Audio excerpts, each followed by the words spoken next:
Selamat pagi, selamat siang, selamat sore, dan selamat malam, Pak Tamsir. Izin perkenalkan, nama saya Stephen Johnson dengan NIM 1223025.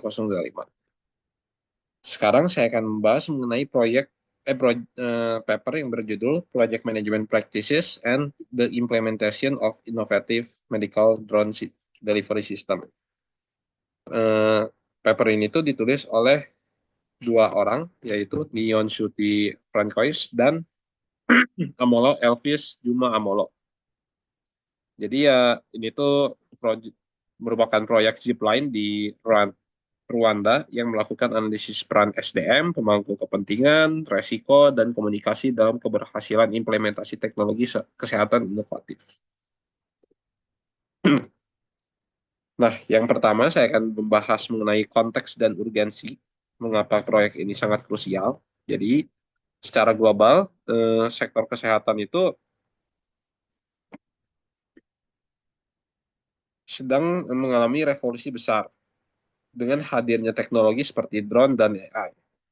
Namun kita harus belajar dari pengalaman dunia bahwa teknologi canggih saja tidak menjamin kesuksesan. Sebagai contoh, proyek Amazon tuh sempat terhambat karena kurangnya manajemen resiko regulasi. Sementara Tesla itu berhasil karena perencanaan sumber daya yang sangat matang. Nah, di Rwanda sendiri itu, eh, Rwanda ini tuh mengalami tantangan geografis dan infrastruktur jalan yang terbatas.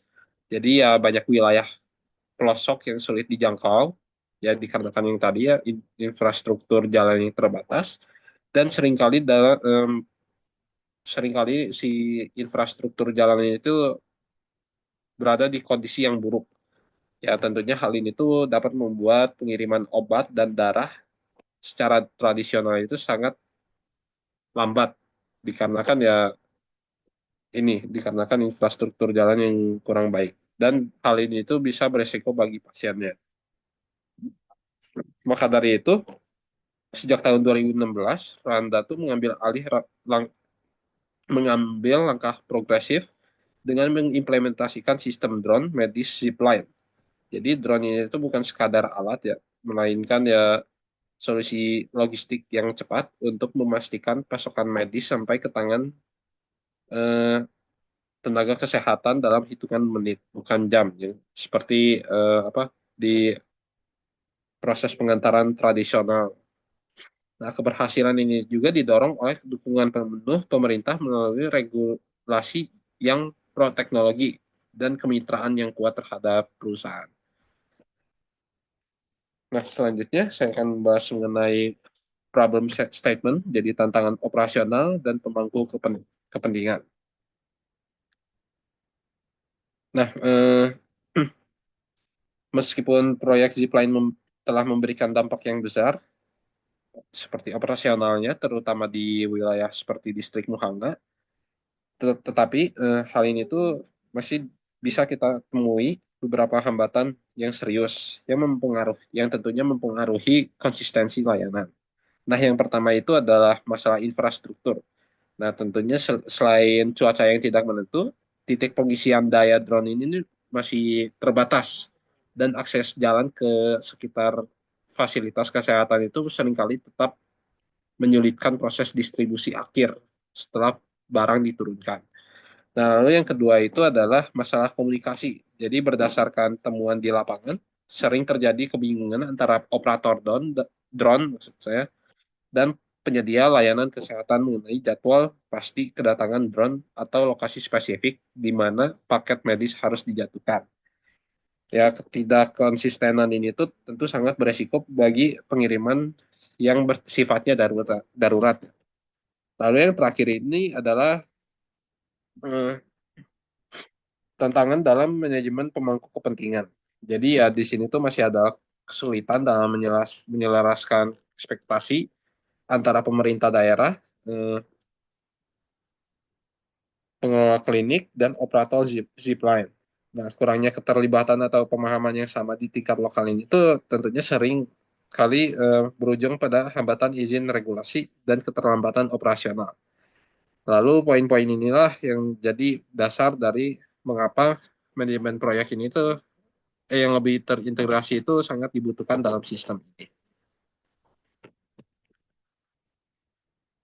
Nah, selanjutnya saya akan membahas mengenai kerangka teoritis dan metodologi. Jadi ya di sini di sini tuh ada eh, fondasi ilmiah dan cara penelitian ini tuh dilakukan. Jadi untuk memahami mengapa teknologi drone ini bisa diterima dan bagaimana sistemnya bekerja, penelitian ini tuh menggunakan dua landasan teori utama.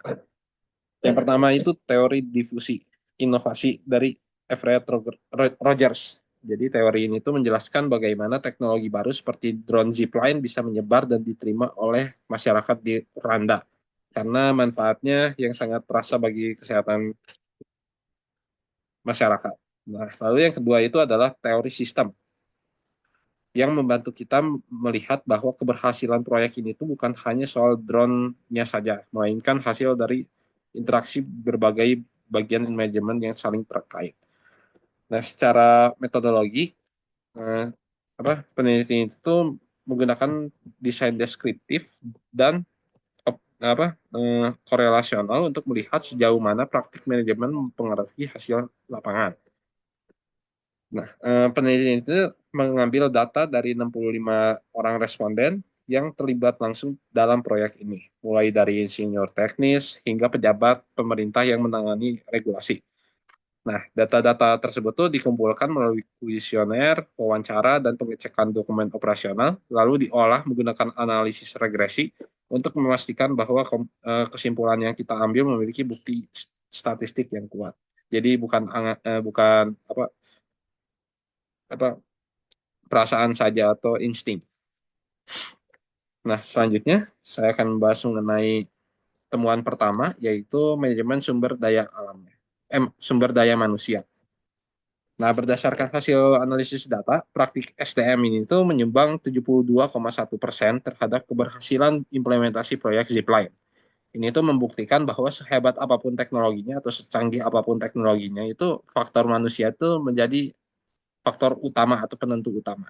Jadi ada tiga hal yang peneliti temukan di lapangan. Yang pertama itu adalah perekrutan yang terfokus. Jadi proyek Zipline itu tuh sangat mementingkan perekrutan staf yang memiliki kompetensi teknik khusus, baik itu pilot drone maupun teknisi yang menangani perawatan alat atau maintenance gitu bisa dibilang. Nah, lalu yang selanjutnya itu adalah yang kedua adalah pelatihan yang berkelanjutan. Jadi ya karena ini adalah teknologi medis yang inovatif, pelatihan tidak hanya dilakukan sekali, tetapi harus berulang kali. Jadi ya tenaga kesehatan di klinik-klinik itu mendapatkan pelatihan berkelanjutan dan simulasi darurat agar mereka benar-benar mahir menggunakan sistem ini dalam situasi nyata. Nah, selanjutnya ini adalah koordinasi tim. Jadi ini tuh kesuksesan pengiriman darah dan vaksin ini tuh tergantung pada kejelasan peran masing-masing anggota tim. Dengan adanya jalan eskalasi masalah yang jelas, tim operasional dapat bekerja dengan efisien dan memastikan pasokan medis sampai tepat waktu.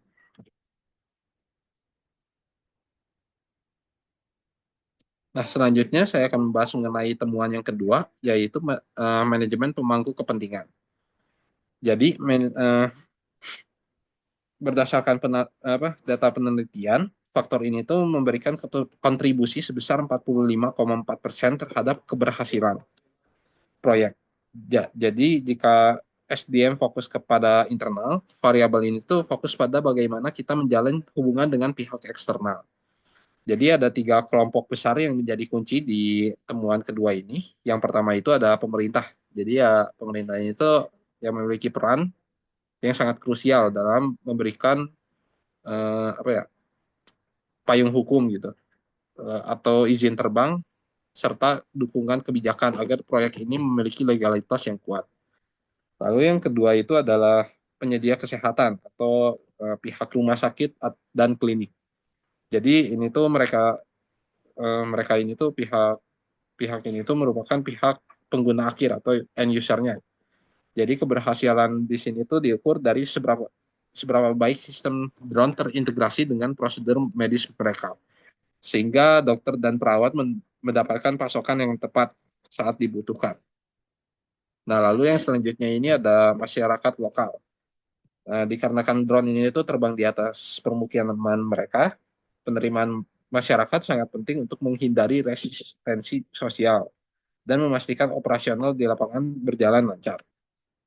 Nah, penelitian ini itu menunjukkan bahwa dengan melibatkan ketiga pihak ini secara proaktif sejak tahap awal, kita bisa meminimalkan hambatan regulasi dan konflik kepentingan yang sering kali terjadi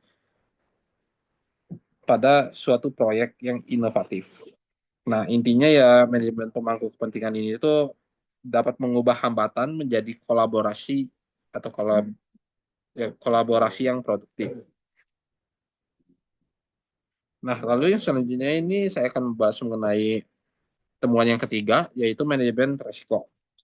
Nah, dalam proyek inovatif seperti drone medis ini, ketidakpastiannya itu pasti sangatlah tinggi ya. Dat, eh, data yang peneliti kumpulkan ini itu menunjukkan bahwa manajemen risiko yang proaktif berkontribusi sebesar 47,9% terhadap keberhasilan implementasi sistem drone ini. Jadi ada total 3 hal utama yang dijalankan dalam manajemen risiko ini. Yang pertama itu identifikasi. Jadi tim proyek ini itu melakukan pemetaan mendalam terhadap titik-titik lemah operasional. Hal ini ya mencakup seperti gangguan cuaca yang bisa menghambat penerbangan, lalu potensi kerusakan teknis pada mesin drone, hingga aspek keamanan operasional di wilayah udara. Lalu yang selanjutnya itu ada mitigasi. Jadi ya ini tuh bukan hanya sekedar tahu resikonya, tetapi ya sudah ada solusinya. Jadi zipline ini tuh menggunakan strategi redundansi. Jadi artinya tuh maksudnya mereka menyiapkan stok medis cadangan di lokasi lokal dan memiliki titik peluncuran alternatif jika titik utama mengalami kendala. Nah, lalu yang selanjutnya ini ada proses yang ketiga, yaitu monitoring. Jadi risiko ini tuh dipantau setiap saat melalui dashboard kinerja dan inspeksi rutin. Bahkan secara bahkan tim secara berkala melakukan pelatihan simulasi darurat agar siap merespon jika terjadi insiden nyata di lapangan. Jadi, secara statistik, setiap peningkatan kualitas manajemen risiko akan meningkatkan keberhasilan implementasi sebesar 0,662 unit. Singkatnya, manajemen risiko mengubah ketidakpastian menjadi keandalan layanan yang bisa dipercaya oleh masyarakat dan tenaga medis. Nah, yang selanjutnya saya akan bahas temuan yang keempat atau temuan yang terakhir, yaitu manajemen komunikasi. Nah, manajemen komunikasi ini tuh apa ya, memiliki pengaruh terbesar, yaitu 74,1% dari keberhasilan implementasi proyek Zipline ini.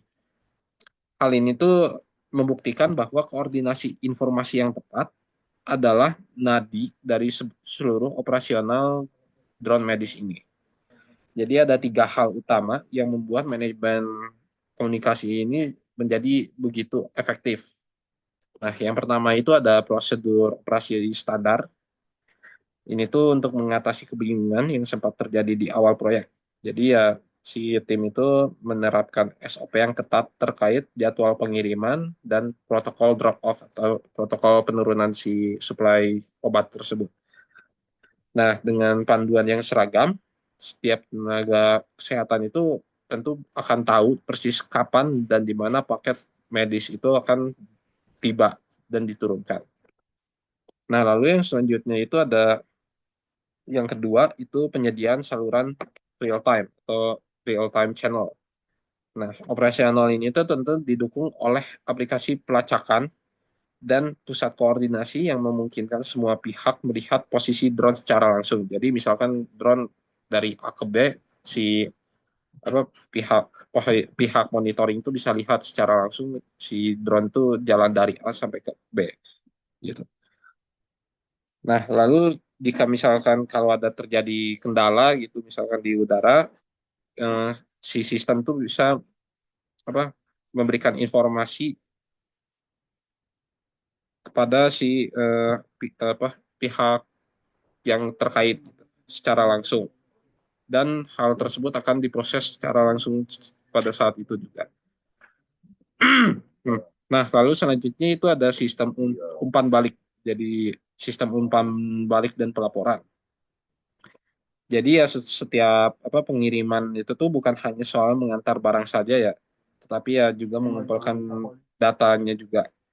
Nah, masukan dari para dokter dan perawat itu tuh di lapangan digunakan sebagai bahan pelaporan untuk perbaikan yang berkelanjutan. Jadi ya perbaikan layanan, perbaikan hal-hal lainnya. Sehingga ya sistem komunikasi ini terus berkembang menjadi lebih baik lagi. Nah, jadi bisa dikatakan ini tuh manajemen komunikasi yang terkoordinasi ini tuh berhasil menghilangkan hambatan informasi, mempercepat keputusan, dan memastikan setiap nyawa yang bergantung pada pasokan obat ini tuh dapat tertolong dengan tepat waktu.